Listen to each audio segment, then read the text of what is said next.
যখন মাইয়েতকে কবরে শোয়ানো হয় তখন সে তাকে দাফন করে যাওয়া ব্যক্তিদের হাঁটার খসখস আওয়াজ শুনতে পায়।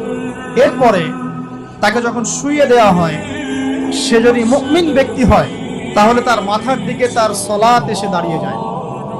দুনিয়াতে আপনি যে নামাজগুলো পড়েছেন, আমি যে নামাজগুলো পড়ছি, এগুলো মাথার দিকে দাঁড়িয়ে যায়। ডান দিকে চলে আসে তার সওম মানে কি? রোজা। বাম দিকে চলে আসে যাকাত। তারপরে পায়ের দিকে চলে আসবে তার আত্মীয়তার সম্পর্ক রক্ষার ইবাদত, তার এই যে অন্যান্য দান সদকা, তার নফল আমল, তার তাসবিহ তাহলিল, তার কোরআন তেলাওয়াত ইত্যাদি পায়ের দিকে চলে আসবে। এখানে একটা হাদিস এসেছে, সূরাতুল মুলক যে ব্যক্তি রাতের বেলা তেলাওয়াত করবে, কোন সূরা ভাই? তাবারাকাল্লাযী বিয়াদিহিল মুলক ওয়া হুয়া আলা কুল্লি শাইইন কাদির। এই সূরা যে ব্যক্তি রাতের বেলা করে তেলাওয়াত করবে, ইনশাআল্লাহ সূরা মুলক কবরে তার সাথে থাকবে এবং কবর আযাব থেকে সূরা মুলক তাকে বাঁচাবে ইনশাআল্লাহ। আমি বুঝাচ্ছি যে কি অবস্থাটা হবে। এবার দুজন ফেরেশতা মাথার দিক থেকে আসবেন, আসতে চাইবেন, সালাত বলবে এখান দিয়ে আসা যাবে না, এদিক দিয়ে আসা যাবে না। ডান দিক দিয়ে আসতে চাইবেন, এদিক দিয়ে আসা যাবে না। বাম দিক দিয়ে আসতে চাইবেন, যাকাত বলবে এদিক দিয়ে আসা যাবে না। পায়ের দিক দিয়ে আসতে চাইবেন, আমলগুলো বলবে এদিক দিয়ে আসা যাবে না। তখন যাই হোক তারা আসবেন। এটা তাদের এটা কথা কি? এটা কথাটা হচ্ছে যে সালাতের গুরুত্ব, মানে সে সালাত আদায় করেছে, সে আমার হক আদায় করেছে, আমি তার পক্ষে আছি, পক্ষে বোঝাচ্ছে। রোজা বলবে আমি ওর পক্ষে আছি, তাকে আপনি কোনো শাস্তি দিবেন না, আমি তার পক্ষে আছি। আপনারা দুজন তাকে শাস্তি দিবেন না, আমি যাকাত তার পক্ষে আছি। এটা পক্ষে থাকার কথা। তারপরেও তারা আসবেন, চোখগুলো হবে নীল এবং কালো, নীলাভ চোখের কালো। মুনকার নাকি উঠে বসিয়ে দেওয়া হবে। এবার তিনটা প্রশ্ন। প্রথমে প্রশ্ন হচ্ছে কি, মান রব, তোমার রব কে? তখন মুমিন বান্দা বুক ফুলিয়ে বলবে রব্বি আল্লাহ, আমার রব কে? আল্লাহ। পৃথিবীতে যে ব্যক্তি আল্লাহর সাথে শিরিক করে নাই, আল্লাহ তাওহীদের উপর থেকেছে এবং তার উপরে মৃত্যুবরণ করেছে, ইনশাআল্লাহ সে ব্যক্তি এর উত্তর নির্দ্বিধায় দিতে পারবে। আর দুনিয়াতে যে বা যারাই আল্লাহর সাথে শিরিক করবে, আল্লাহর সাথে শিরকের পাপে লিপ্ত হবে, ওই অবস্থায় মারা যাবে, তাওহীদের উপর থাকবে না, কোশ্চিন কালেও মান রব্বুক উত্তর দিতে পারবে। তারপরে প্রশ্ন হয়ে যাবে বা দিনুক, তোমার দিন কি ছিল? মুমিন বান্দা উত্তর দিবে কি? দিন ইসলাম, আমার দিন ছিল ইসলাম।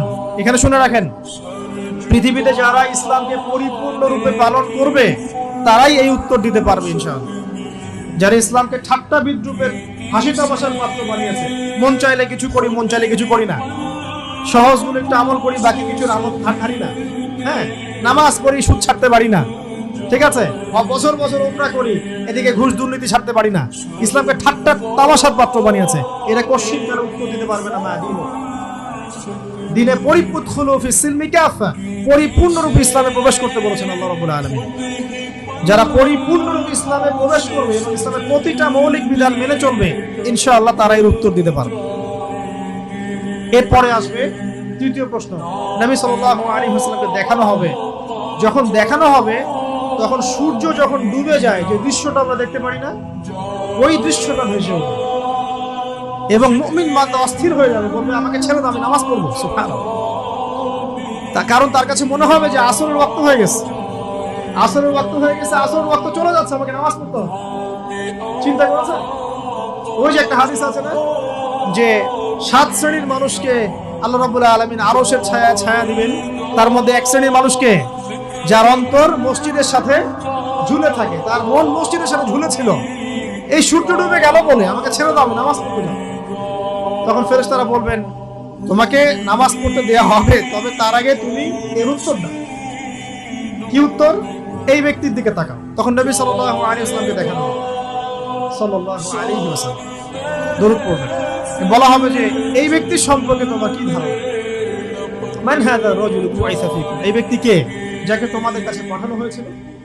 মুমিন ব্যক্তি নির্দ্বিধায় বলে দিবে যে তিনি হচ্ছেন আমার নবী মুহাম্মদুর রাসূলুল্লাহ সাল্লাল্লাহু আলাইহি ওয়াসাল্লাম। দেখুন, পৃথিবীতে যে বা যারাই নবী সাল্লাল্লাহু আলাইহি ওয়াসাল্লামের সুন্নতের উপর আমল করবে, ইনশাআল্লাহ সে তার উত্তর দিতে পারবে। দুনিয়াতে যারা নবীর সুন্নতের 5 পয়সা পরোয়া করছে না, তার আদর্শের 5 পয়সা দাম দিচ্ছে না, তারা কঠিনকালে উত্তর দিতে পারবে। নাম হতে পারে আব্দুর রহমান, আব্দুর রহিম, নবীর সুন্নতের ধার ধারে না, তারা উত্তর দিতে পারবে। নবীর সুন্নতের গুরুত্ব কত কত গভীর, এটা আমাদেরকে এখান থেকে বুঝতে হবে। তাই প্রিয় যুবক ভাইরা, মুসলিম ভাইরা, আমাদের জীবনটাকে নবীর আদর্শ এবং সুন্নতে ঢেলে সাজাতে হবে। সকাল থেকে সন্ধ্যা পর্যন্ত প্রতিটা কাজ করবো কার তরিকায়? রাসূলের তরিকা। নামাজ পড়বো তার তরিকা, রোজা, সিয়াম, হজ, যাকাত, আমল, মুআমালাত, আখলাক সব কার তরিকায়? নবী সাল্লাল্লাহু আলাইহি ওয়াসাল্লামের তরিকা অনুযায়ী ইনশাআল্লাহ। আল্লাহ পাক তৌফিক এনায়েত করুন, আমিন। এবার ফেরেশতা দুজন জিজ্ঞাসা করবেন অবাক হয়ে, তুমি কিভাবে এটা জানলে? তুমি কিভাবে এই 3টা প্রশ্নের উত্তর দিতে পারলে? কারণ বেশিরভাগ মানুষ তো উত্তর দিতে পারবে না, বেশিরভাগ মানুষই এই উত্তর দিতে পারবে না। কারণ কিয়ামতের মাঠে 1999 জন মানুষ জাহান্নামে যাবে। তো এটা কঠিন পরীক্ষা। আল্লাহ রাসূল সাল্লাল্লাহু আলাইহি ওয়াসাল্লাম বলেছেন যে নিশ্চয়ই তোমাদেরকে এখানে পরীক্ষায় ফেলা হবে, আর তোমরা যদি এই পরীক্ষা জেনে তোমাদের মৃতদেরকে দাফন করা থেকে বিরত না থাকতে, তাহলে আমি তোমাদেরকে শুনিয়ে দিতাম কবরে কেমন পরীক্ষা হয়। মানে যদি আমরা শুনতে পারতাম যে কবরে কেমন পরীক্ষা হয়, আমরা ভয়ে আমাদের মৃতদেরকে দাফন পর্যন্ত করতাম না। এটা নবীজি বলছেন সাল্লাল্লাহু আলাইহি ওয়াসাল্লাম। তাকে জিজ্ঞাসা করা হবে যে তুমি কিভাবে জানলে এটা? বেশিরভাগ মানুষ তো পারে না উত্তর দিতে। তখন সেই ব্যক্তি বলে বসবে, সেই ব্যক্তি বলবে যে করাতু কিতাব আল্লাহ, আমি আল্লাহর কিতাব এই কোরআন পড়েছি।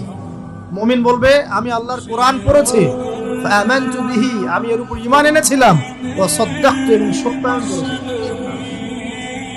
অতএব দুনিয়াতে যারা দ্বীনের জ্ঞান অর্জন করছে না, কোরআন পড়ছে না, হাদিস পড়ছে না, পড়াশোনার চেষ্টা করছে না, জানার চেষ্টা করছে না, কবরে পাওয়া ডিফিকাল্ট আছে। এটা একটা অন্যতম প্রশ্ন। আমরা কিন্তু মনে করি 3টা প্রশ্ন হচ্ছে, আসলে প্রশ্ন হচ্ছে কয়টা? 4টা। 3টার পরে আরো একটা এক্সট্রা। কিভাবে জানলে? তোর উত্তর দিচ্ছে আমি আল্লাহর কিতাব পড়েছি, ঈমান এনেছি, সত্যায়ন করেছি। সুবহানাল্লাহ। নবী সাল্লাল্লাহু আলাইহি ওয়াসাল্লাম হাদিসের পরের অংশে বলছেন যে যখন কাফের বান্দাকে উঠানো হবে, তখন ডানেও কিছু নাই, বামেও কিছু নাই, সামনে পিছনে কিছু নাই। মাথার দিক থেকে ফেরেশতারা চলে আসবে, উঠিয়ে বসানো হবে, প্রশ্ন করা হবে কে তোমার রব? একটাই উত্তর, লা আদরি, আমি জানি না। নাউযুবিল্লাহ। কি তোমার দিন? লা আদরি, আমি জানি না। এই যে আল্লাহর তো খবর নাই, আল্লাহ পাকের বিধান মেনে চলার কোনো খবরই নাই, পরোয়াই নাই। সে জানবে কিভাবে ইসলাম কি জিনিস? সে জানবে কিভাবে আল্লাহ কি জিনিস? ও তো আল্লাহকে চিনেই না। দিব্যি বলে বেড়াচ্ছে মহাবিশ্ব সৃষ্টি হয়েছে বিগ ব্যাং থেকে, আল্লাহ বলে কেউ নাই। মানুষ সৃষ্টি হয়েছে বান্দর থেকে, নাউযুবিল্লাহ। ওই যে ডারউইনের মতবাদ, থিওরি অফ ইভলিউশন, হ্যাঁ তাই তো মনে হয়। অনেকদিন আগে পড়ছি ভাই, ভুলে গেছি। তো যাই হোক, মানুষ তো আল্লাহকে চিনছে না। এখনো মানুষ মনে করছে যে আল্লাহ বলতে কেউ নাই। এবং এই মুক্ত চিন্তার নামে, বাক স্বাধীনতার নামে নাস্তিকতার যে চর্চাটা বেড়েছে বাংলায়, এটা আশঙ্কাজনক।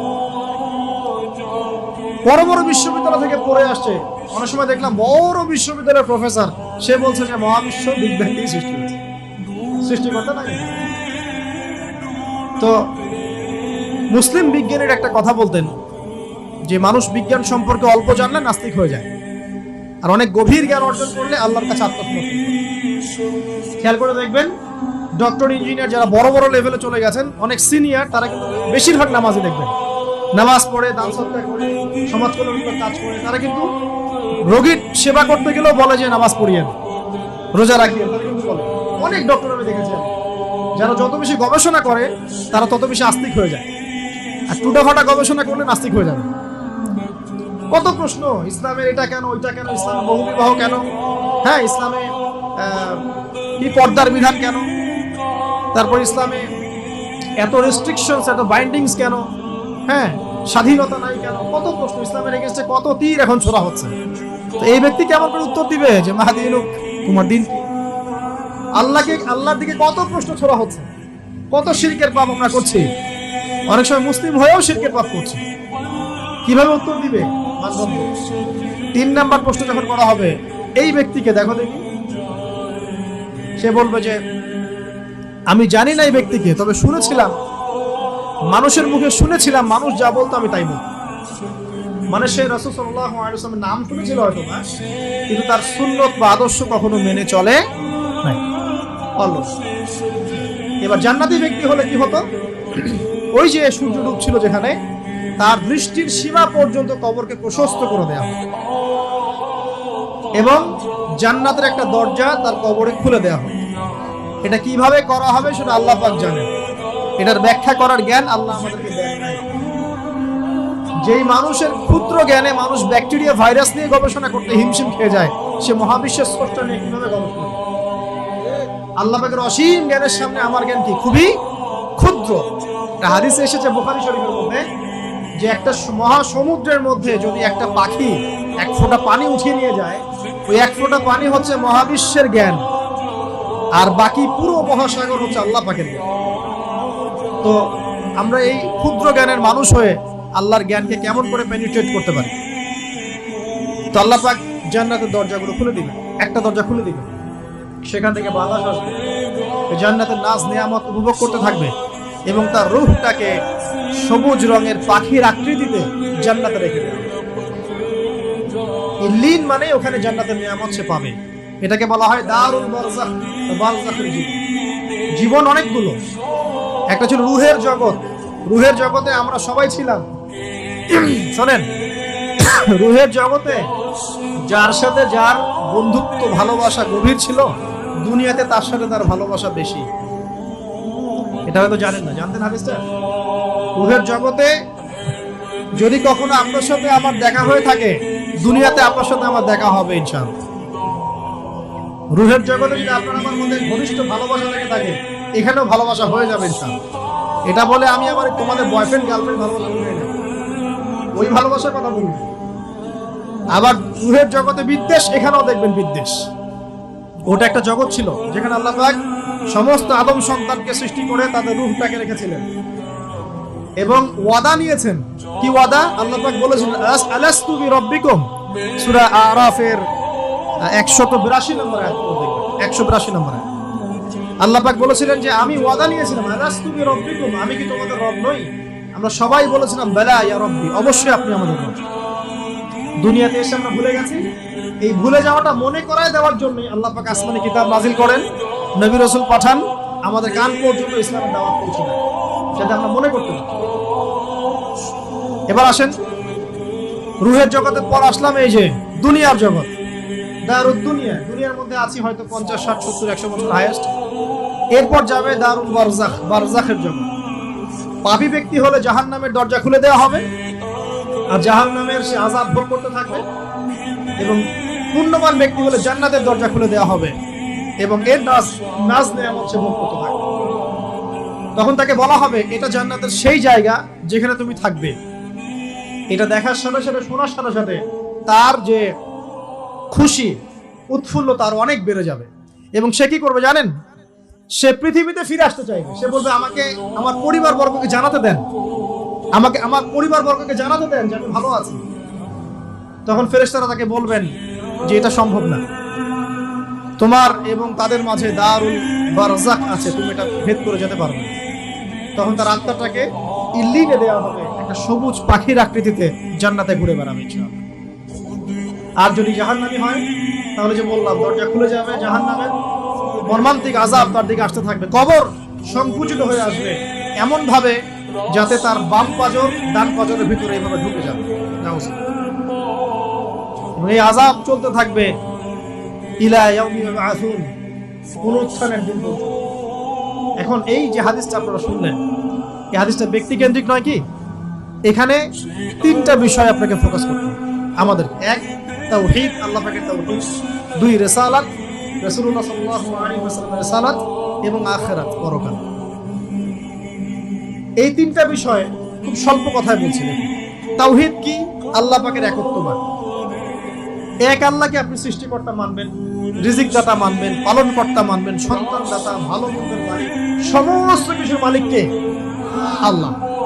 আল্লাহ আল্লাহ আমাকে বাঁচিয়ে রেখেছেন, আল্লাহ আমাকে মৃত্যু দিবেন, আল্লাহ আমাকে রিজিক দেন, আল্লাহ আমাকে সন্তান দিবেন, আল্লাহ আমার ভালোর মালিক, আল্লাহ মন্দের মালিক, আল্লাহ সমস্ত কিছুর মালিক। এই কনসেপ্ট পরিষ্কার থাকবে, লা ইলাহা ইল্লাল্লাহ পরিষ্কার থাকবে। সমস্ত বিষয় কার পক্ষ থেকে? আল্লাহর পক্ষ থেকে। তাওহীদ শর্ট সংক্ষিপ্ত কথা বললাম। তাওহীদ এর মধ্যে তিনটা ক্লাসিফিকেশন আছে, রুবুবিয়্যাত, উলুহিয়্যাত, আসমা ও সিফাত। এটা আপনারা কিতাবুত তাওহীদ বই থেকে পড়ে নিন। সংক্ষেপে বলে দেই, রুবুবিয়্যাত আল্লাহ পাকের সমস্ত বিষয়গুলো তার দিকে সম্বন্ধ করা, সৃষ্টিকর্তা, পালনকর্তা, রিজিক দাতা সবকে আল্লাহ। উলুহিয়্যাত কি? দুনিয়াতে এসেছি আল্লাহ পাকেরই দাসত্ব করতে হবে, অন্য কারো দাসত্ব চলবে না, তাওহীদ উলুহিয়্যাত। আসমা ও সিফাত কি? আসমা ও সিফাত মানে হচ্ছে আল্লাহ পাকের নাম গুণাবলীগুলো আছে, আল্লাহ পাক রহমান, আল্লাহ পাক রহিম, আল্লাহ পাক রাজ্জাক, হ্যাঁ, আল্লাহ পাক গফুর, আল্লাহ পাক শদীদুল ইকাব, সমস্ত গুণাবলী কার? আল্লাহ। এই হলো আসমা ও সিফাত। আল্লাহ পাক যেমন, আল্লাহ পাক তেমন, আল্লাহ পাক নিজের মতো, কারো সাথে তুলনীয় নয়। ওয়াল্লাহু আহাদ, একক, আল্লাহুস সামাদ, তিনি অমুখাপেক্ষী, লাম ইয়ালিদ ওয়া লাম ইউলাদ, তিনি জন্ম দেননি, জন্মিতও নন, ওয়া লাম ইয়াকুল লাহু কুফুয়ান আহাদ, তার সমতুল্য আর কিছুই নাই। আল্লাহ থেকে সবকিছু হয়, এটাই হলো তাওহীদ। এখন এর অপোজিশন কি? শিরক। তাওহীদের বিরুদ্ধে গেলে কি হয়ে যাবে? শিরক। কেউ যদি মনে করে যে আল্লাহ ছাড়া কেউ আমাকে জীবন দিতে পারে, আল্লাহ ছাড়া কেউ আমাকে মারতে পারে, আল্লাহ ছাড়া কেউ আমাকে রিজিক দিতে পারে, অথবা আল্লাহ ছাড়া কেউ সন্তান দিতে পারে, আল্লাহ ছাড়া অন্য কারো কাছে কেউ যদি দোয়া করে, আল্লাহ ছাড়া অন্য কারো জন্য নজর মানত করে, আল্লাহ ছাড়া অন্য কারো নামে কসম খায়, আল্লাহর হালালকে হারাম করে দেয়, আল্লাহর হারামকে হালাল করে নেয়, ঠিক আছে? আল্লাহ থেকে শুভ অশুভ আসে না, শুভ আল্লাহর পক্ষ থেকে আসে, অশুভ শয়তানের পক্ষ থেকে আসে, এমনও যদি কেউ মনে করে, শুভ অশুভ দুটোই আল্লাহর পক্ষ থেকে আসে, কিন্তু কেউ যদি মনে করে না শুভগুলো আল্লাহর পক্ষ থেকে, অশুভগুলো শয়তানের পক্ষ থেকে, এমনও যদি মনে করে, শিরক হয়ে যাবে। মুসলিমরা চলাফেরায় শিরক করছে, মুসলিমরা আল্লাহ ছাড়া অন্য কারো কাছে চাচ্ছে, মুসলিমরা অনেকে কবরে সিজদা করছে, মুসলিমরা অনেকেই মৃত মানুষের কাছে দোয়া করছে, হাতে বালা পরে আছেন, খোলেন না। কেন খোলেন না? ভয়ে যদি আপনার ক্ষতি হয়, শিরক। মুসলিমরা দেখবেন আগুনের সামনে মাথা নত করছে, মুসলিমরা এখন মেডিটেশন করে, ধ্যান করে, মুসলিমরা জিনকে দাবে করতেছে, অনেক সময় দেখা যায় মুসলিমরা জাদু করতেছে, জাদুবিদ্যা, কুফরি কালাম করছে না? করছে, সবই শিরক, সবই শিরক। মুসলিমরা দেখবেন আল্লাহর হালাল যেগুলো আছে এগুলোকে হারাম করে ফেলছে, আবার অনেক সময় আল্লাহর হারামগুলোকে হালাল করে নিচ্ছে। সুদ কি ভাই? এখানে ফরজ, হালাল করে নেওয়া হয়েছে। মদ কি? তোমাদের কাছে তো ওয়াজিব, না খাইলে ঘুম হয় না। তো এই যে আল্লাহ হারামগুলোকে কি করছি আমরা? হালাল করে ফেলি, এটাও শিরক, কুফরি একটা। তো এক কথায় তাওহীদের উপর যারা থাকবে, মান রব্বুক উত্তর দিতে পারবে ইনশাআল্লাহ। যারা শিরক করে ফেলবে ওই অবস্থায় মারা যাবে, মান রব্বুক উত্তর দিতে পারবে। আমার কথা কি বোঝা যাচ্ছে? আমি সহজ করার চেষ্টা করছি, কিন্তু হয়তো পারছি না, এটা আমার ব্যর্থতা। এক কথায় যদি আমরা কবরের প্রথম প্রশ্নের উত্তর দিতে চাই, তাহলে আমাদেরকে অবশ্যই তাওহীদের উপর থাকতে হবে, শিরকে যাওয়া যাবে না। প্রিয় ভাইরা, শিরকের পাপ থেকে আজকে তওবা করে ফেলবেন। আল্লাহ জেনে না জেনে জীবনে যত শিরক করেছে আল্লাহ মাফ করে দেন, এবং আগামী দিনগুলোতে শিরকের পাপে লিপ্ত হয় না। প্রিয় ভাইরা, যদি আপনার আমলনামায় আসমান জমিন সমানও পাপ থাকে, শিরকের পাপটুকু না থাকে, আল্লাহ পাক আপনার পুরো পাপ মাফ করতে পারবেন ইনশাআল্লাহ।